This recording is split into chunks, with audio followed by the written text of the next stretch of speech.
O áudio. Amém? Amém. Então hoje nós vamos concluir o módulo de Geografia Bíblica, né? Hoje nós vamos falar então sobre a Palestina nos tempos de Jesus e sobre as viagens missionárias do apóstolo Paulo. Ou seja, quando a gente falar sobre as viagens missionárias do apóstolo Paulo, nós nos focaremos nas igrejas fundadas por ele em suas viagens missionárias, ok? Então, é basicamente sobre isso que nós vamos falar hoje, ok? Então, aqui, a Palestina nos tempos de Jesus. Bom, o que acontece? A maior parte do ministério de Jesus vai se dar aqui. Não parece, mas isso aqui é o Lago de Genezaré, Mar da Galileia. Isso aqui é o Mar Mediterrâneo, chamado na Bíblia de Mar Grande. Esse aqui é o Mar Morto, né, e tal. Os irmãos devem estar acostumados aí com a minha falta de destreza no desenho. É isso, né? Então, nesse caso, olha, a Judéia fica aqui, e dentro da Judéia fica Jerusalém, Betel, ou melhor, Belém, fica Betânia, Samaria, Sicar, que no caso é Siquém, os montes Tabor e Gerizim, fica aqui em Samaria. Na Galileia fica aquelas regiões, fica aquelas aldeias, né? Belém também fica aqui. Belém, já até coloquei aqui Belém, né? Fica aquelas aldeias onde Jesus passou a maior parte do seu ministério. Foi aqui. Pelo menos, estimativa nossa é que pelo menos de 70% a 80% do ministério do Senhor Jesus se deu na região da Galileia. Né? Então aqui nós destacamos as cidades percorridas aí por Jesus: Cafarnaum, Caná, Nazaré, Sicar lá na mulher samaritana, né? Jerusalém, Belém, Betânia, região da Pérea, também tem a região de Gadara, que é aqui o Gergesa, né? E lá para cima a região de Tiro e Sidom, mais ou menos por aqui, região de Tiro e Sidom, né? Atual Líbano, né? O que acontece é que nos dias que o Senhor Jesus, que Miriam, engravida de Jesus, ela já pertencia à cidade de Nazaré, ela já era de Nazaré, né? Então é em Nazaré que se dá o aviso do anjo.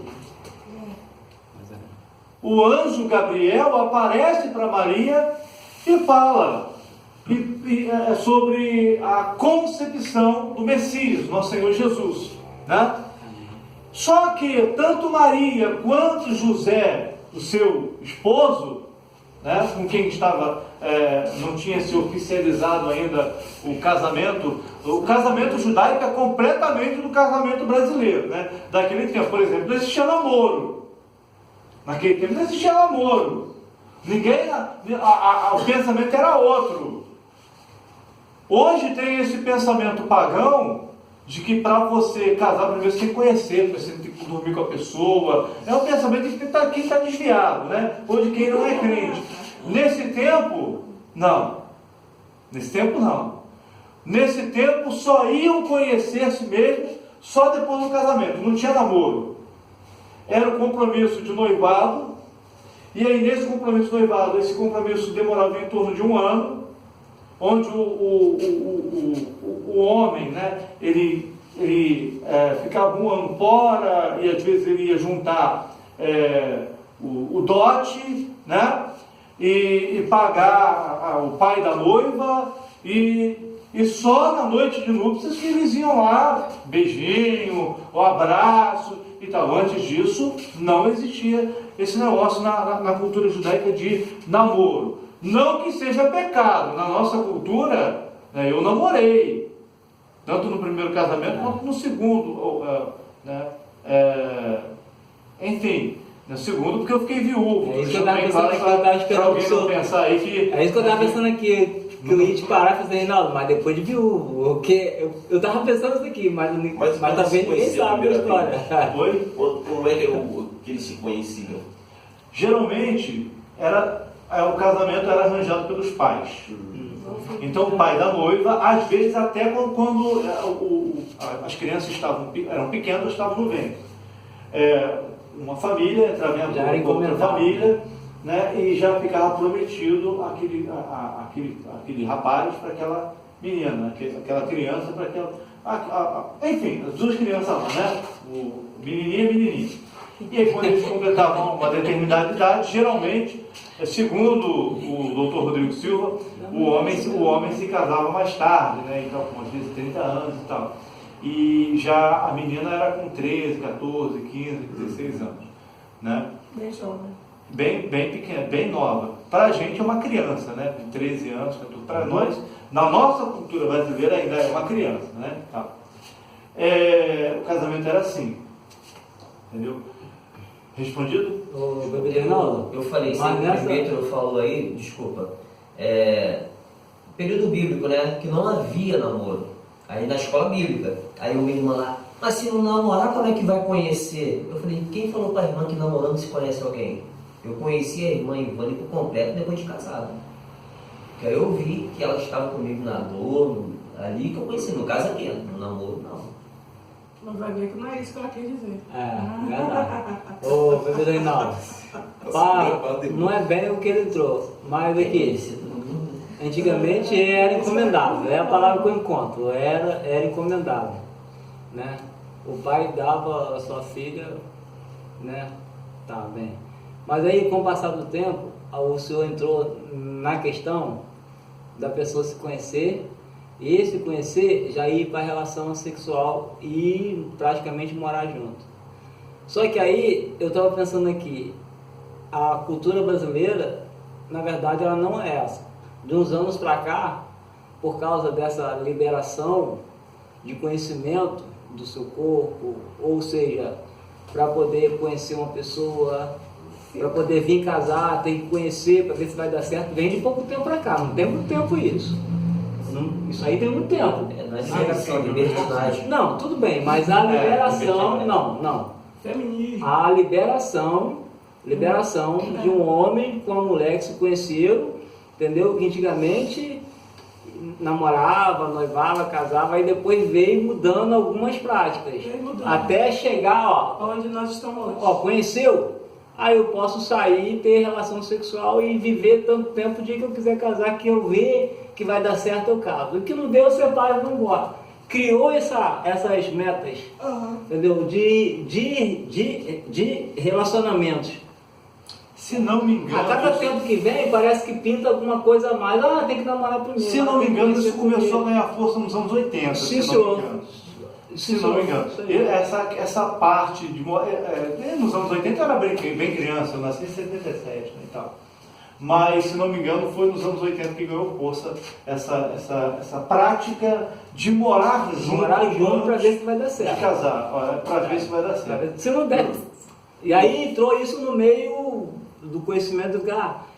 Primeiro, aí junto com fé, casado eu vi muito isso, entendeu? Se der certo, deu, se não der, só que mudou.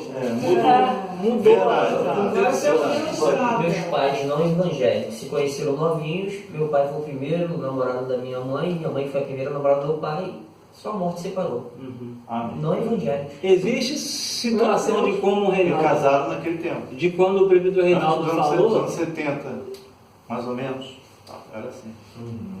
De quando o presbítero Reinaldo falou da questão do namoro, Existem situações que pessoas sinceras, ainda namoram, mas com a situação acaba perdendo o rumo e vindo a cair, mas logo se acerta. E as pessoas confundem isso, das pessoas ir ter uma relação para conhecer e a diferença da pessoa viver e de repente é verdade. Existe uma diferença. Uma coisa é você estar namorando, por isso que não é aconselhável, por exemplo, a opinião do presbítero Reinaldo, tá, irmãos?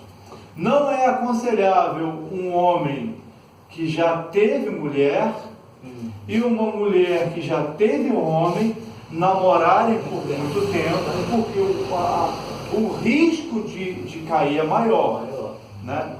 Agora, quando são novos, aí podem demorar mais um pouquinho. Mas eu estou dizendo assim, não estou falando no caso da pessoa estar namorando, cometer um deslize e cair. Estou falando no caso da pessoa que tem esse tipo de pensamento.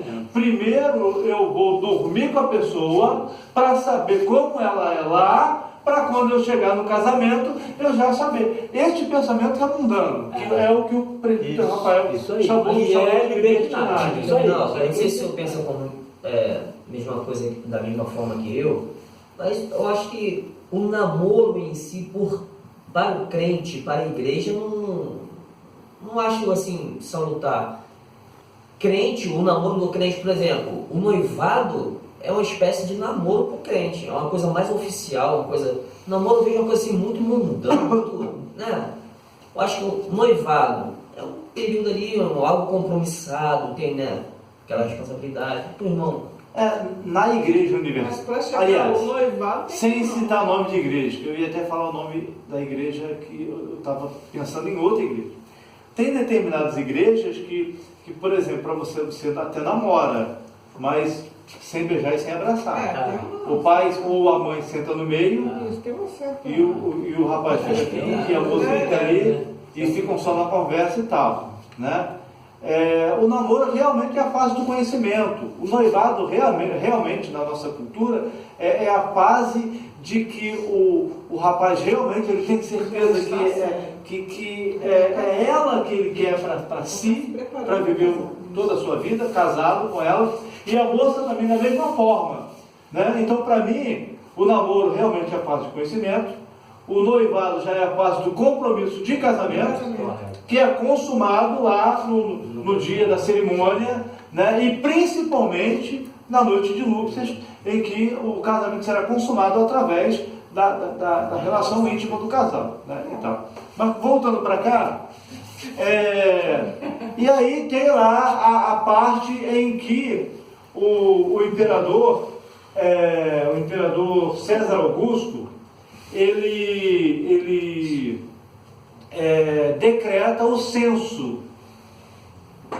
Só que aí o censo era realizado na cidade ou na terra de origem dos cidadãos. Então, por exemplo, Maria e José eram da tribo de Judá. E a terra que foi dada à família de Judá era aqui, na Judéia. E mais propriamente em Belém. Então aí o que eles faziam? O costume era deles saírem de Nazaré e vir para Belém. Para quê? Para o censo, para a contagem.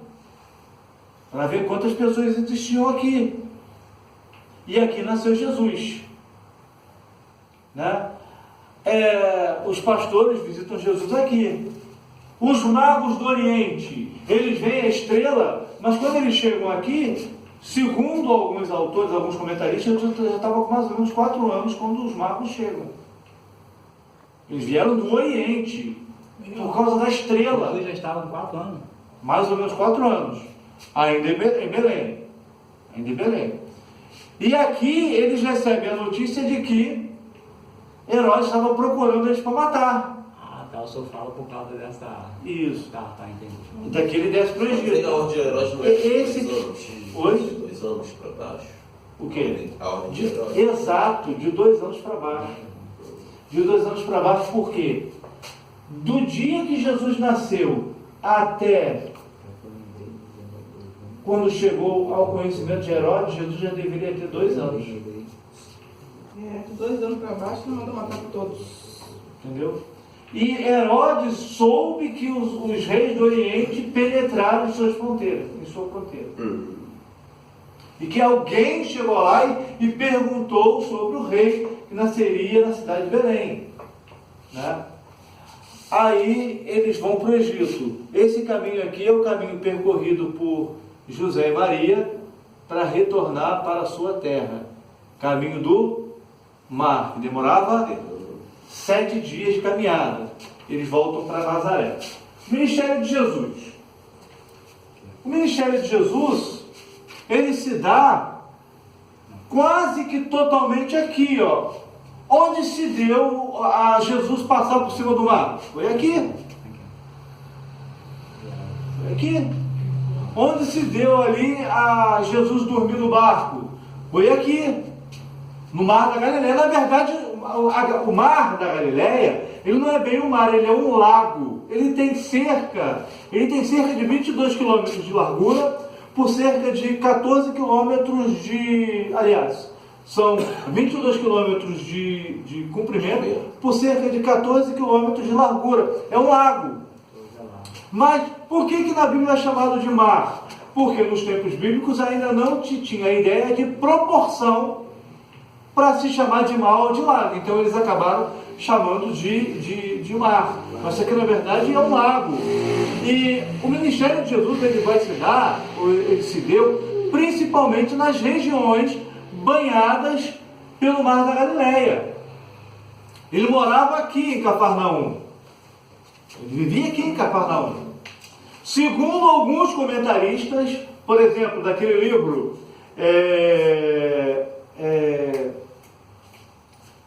O Mundo nos Tempos do Novo Testamento, ele diz o quê?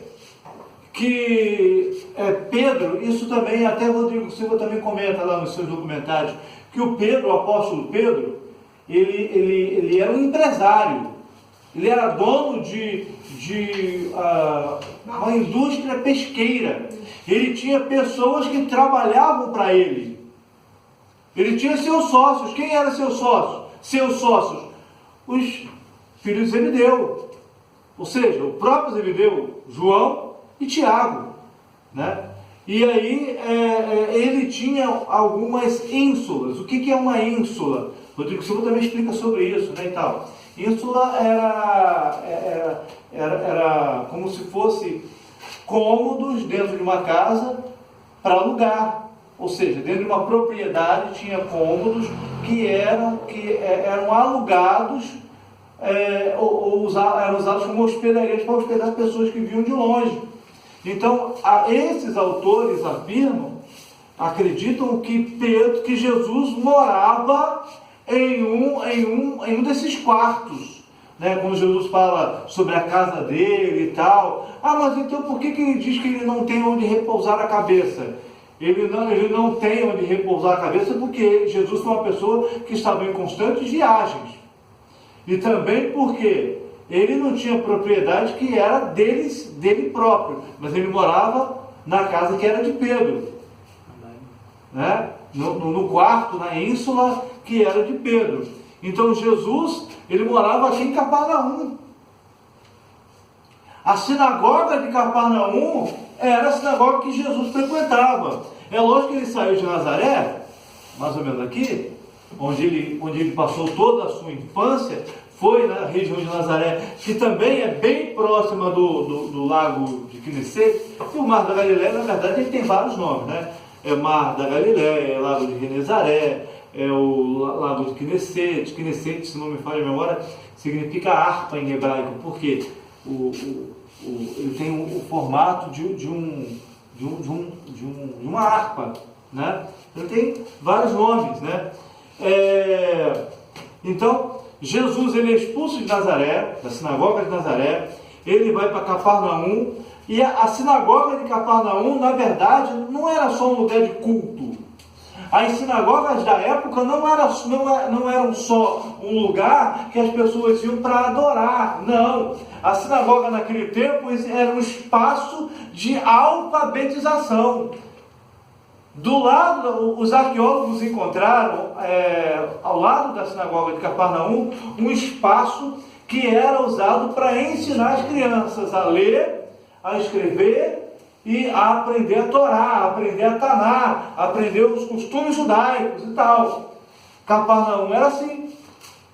Na verdade, Pedro e André não eram de Cafarnaum, eles moravam em Cafarnaum, eles eram de Betsaida, eles nasceram, eram oriundos de Betsaida, mas eles moraram em Cafarnaum, né? Eu até aconselho vocês a assistirem um vídeo lá do canal do Rodrigo, do Dr. Rodrigo, onde Evidências em Israel, onde ele fala, ele está ali em Cafarnaum, ele está próximo ao mar ali da Galileia, né? E ali ele vai até a sinagoga, as ruínas da sinagoga de Cafarnaum, e ele mostra mais ou menos quantos quilômetros teve, e aí entra a história de Jairo, porque Jairo era principal da sinagoga de Cafarnaum. E aí aqui eu gostaria de corrigir um equívoco. As pessoas comparam Jairo a Nicodemos, acho que a gente já falou sobre isso. Só que em relação ao judaísmo, a posição de Jairo estava bem abaixo da de Nicodemos. Nicodemos era o príncipe dos judeus. Ele fazia parte do Sanedrim, do Sinédrio, que era uma espécie de tribunal judaico da época. Não tinha nada a ver com a sinagoga. Era fora da sinagoga. Então, tinha a ver com a sinagoga pelo fato das pessoas ali serem membros da sinagoga. Mas era um sinédrio. Eu digo assim, os prédios eram um só ou eram espaços separados? Sai fora, coisinha. Era espaço separado. Era um concílio formado por 72, né? Isso, 72. exatamente. Ele era um deles, né? E quem liderava eram os saduceus. Os fariseus que entraram eram fariseus com, Digo-se, por exemplo, entendeu? a Maior poder sinagoga, aquisitivo. a sinagoga era aqui na Iade, o Sinédrio era lá na Arca. Não, Assim, não tão distante, mas os prédios, as edificações separadas. por aí. O prefeito estava falando em relação à casa de Jesus, tem até um texto, eu estava querendo lembrar que chama João, onde que é, eu acho que é Filipe que fala, né? Deixa que a sua casa aí. Onde é a sua casa aí? Vem ver. Não tem? Tem. Agora eu tentei puxar na memória aqui, mas não estou. Tem, realmente é isso. Tem essa passagem sim. Também não lembro onde está. Eu sei que é em João, mas. E o templo de Herodes aí ficava onde? Jerusalém. Aí lá. Lá em Jerusalém. Não era em. Templo de Herodes. Peraí. Até bem lembrado que eu posso dizer.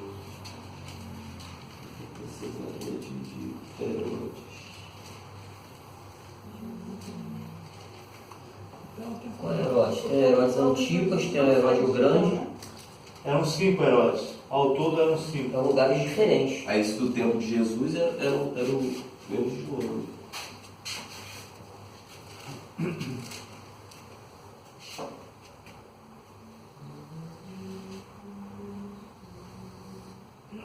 Então eu estou desenhando aqui a região a parte aí de Jerusalém, a Jerusalém dos tempos do Novo Testamento. Jerusalém. Aqui era a região do templo, ó. Aqui era a região do templo. Tá igual a cama de porta-carro. Tá. Parece um pouquinho mesmo, né? É verdade. Aí vocês gostam de caçoar dos meus Daquela carne grande de feijoada. O Então o templo tempo todo Jesus não saiu de Israel. saiu. Saiu? Aqui é o Portão Oriental, ó. Aqui é o Vale do Cedron e aqui é o Monte das Oliveiras. A distância daqui para cá era de mais ou menos 1 quilômetro, né? E aqui era Jerusalém dos tempos bíblicos. O muro ocidental, que é o muro das lamentações, é esse aqui. né? Então, é por aí. Isso é bem rudimentar e tal, né? Os irmãos sabem que eu não sou aquele artista nato, né? E assim, Caputino. Esse palácio de Herodes aí é o que? O grande ou Antíoco? Era de Herodes, era dos Herodes, era do Herodes o Grande. Porque foram cinco Herodes que governaram sobre Jerusalém. Foi, Herodes o Grande, foi o primeiro, depois vieram seus filhos. Herodes Antipas, pode ser que não esteja em ordem, tá? Tem Herodes o Grande, Herodes Antipas, Herodes Agripa I, Herodes Agripa II e Herodes Arquelau. Foram cinco Herodes. Era da família, Era da família. O imóvel era da família. Caputino. Tire esse dom. Obrigado, bom dia. Fora, né? É fora de Israel? Não é, presbítero? É? Sidão é. Fora de Sidão é Israel? fora de Israel. Jesus até fez uma lista aí de cidades impenitentes. Uma das coisas que eu acho mais interessantes, mais passagens bíblicas, lembram de Dan? Nos tempos bíblicos existiam duas cidades chamadas Cesareia. Lembrando que Cesareia era igual a Alexandria. Por quê? Alexandria eram cidades edificadas em homenagem a Alexandre o Grande. Da mesma forma, Cesareias eram cidades edificadas em homenagem ao César, ou aos Césares que governaram sobre Roma, né? Então, existiam duas Cesareias. Existia a Cesareia Marítima, deixa eu ver aqui no mapa, onde ficava a Cesareia Marítima. Cesareia Marítima ficava aí, banhada pelo mar Mediterrâneo, né? Cesareia Marítima. Cesareia Marítima era uma cidade edificada. Cesareia Marítima ficava mais ou menos aqui. Cesareia Marítima era uma cidade que ela mais ou menos aqui. Peraí, deixa esse negócio de mapa aqui. Cesareia Marítima é próximo de Samaria, né? Próximo de Samaria. Mais ou menos aqui. Mais ou menos aqui. É bem distante essa Cesareia da Cesareia de Filipe. Exatamente. A Cesareia de Filipe era aqui, ó. É distante, né? A Cesareia Marítima, ela era uma cidade romana. As autoridades romanas que governavam sobre Jerusalém moravam em Cesareia Marítima e só vinham para Jerusalém, só subiam a Jerusalém nos dias festivos, onde tinha mais risco de haver perturbações à ordem estabelecida. Os romanos, eles prezavam muito algo chamado de Pax Romana, a paz romana, onde todo aquele que se insurgisse, que provocasse uma rebelião, uma sedição, ele era punido com a morte de cruz. E a crucificação era uma pena de morte destinada aos crimes contra o império. Que outras formas de pena de morte? Tinha lá a decapitação. Não a decapitação não a decapitação pela guilhotina, que a guilhotina é a invenção, fruto da Revolução Francesa de 1789, né? Mas através de decapitação mesmo, de arrancar o pescoço fora, né? De degolar, tinha. Mas a morte por crucificação era uma pena que era aplicada em grande parte sobre aqueles que se rebelavam contra o Império Romano. Então as autoridades romanas só vinham para Jerusalém nos tempos de festa por causa da chance de rebeliões, de sedições e tal. Jesus, o que ele faz? Ele pega os seus discípulos e viaja lá para Cesareia de Filipe. o lugar mais pagão de Israel, um dos lugares mais pagãos de Israel, ficava em Cesaré de Filipos. Era um lugar chamado de Pânias. Pânias por si só já é um nome pagão, porque Pânias era o nome do deus, de um deus grego, que ele tem a mesma aparência do diabo desenhado pela Igreja Católica. Pânias, ou Pan, ele tinha a mesma aparência do diabo pintado pela Igreja Católica. Da cintura para baixo. Tem formato de cabra, né? E dali para cima de homem, um chifre e tal. E ele tocava flauta. Lá em cima ficava uma das nascentes do Rio Jordão. E acima dessa nascente tinha uma caverna. Tinha uma caverna. Tinha uma caverna. E do lado dessa caverna, até hoje tem ruínas de templos pagãos destinados a vários deuses. Olha só, Jesus leva os discípulos para essa região. E nessa região, Jesus pergunta: o que os homens disseram que eu sou? Vocês saíram, pregaram nas cidades aí sobre mim, o que eles falaram sobre mim? Os discípulos responderam: Senhor, uns dizem que tu és Ezequiel, outros dizem que o senhor é Elias, outros dizem que o senhor é Jeremias, ou João Batista, um dos profetas que ressuscitou. Isso aqui está delicioso. Maravilha, isso aí. Tá Meu vendo? Deus. Muito bom. Aí, aí Jesus chega e pergunta assim: vocês, o que